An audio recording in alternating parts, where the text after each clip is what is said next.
आता ह्या मिश्रणाची कन्सिस्टन्सी बघा, आपण सुरुवातीला केलं होतं त्यावेळेस ते किती खूप कोरडं कोरडं वाटत होतं आणि आता हे कसं एकदम पूर्ण तूप सोडायला चालू होतं जसं जसं एकदम झालं. आणि हे बघा, हे असं मिश्रण पाहिजे ओलसर बघा, ह्याच्यामध्ये दिसते वरती आपल्याला तूप आहे. आणि मग आता हे असं झालं की आपण थोड्या वेळ साईडला ठेवायचं, नॉर्मल थंड होऊ द्यायचं बरं का, अति थंड नाही.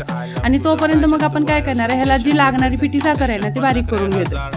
तर हे मिश्रण नॉर्मल थंड म्हणजे किती माहिती का, एकदम थोडंसं गरम पाहिजे, जेणेकरून नाही का आपण साखर ऍड केल्यानंतर त्याच्यामध्ये पाणी नाही सुटता कामा नये. पूर्ण थंड झालेलं, कढई थंड व्हायला पाहिजे मिश्रण, त्यात थोडंसं तरी गरमच राहतं. मग त्याच्यामध्ये आता आपण पिठी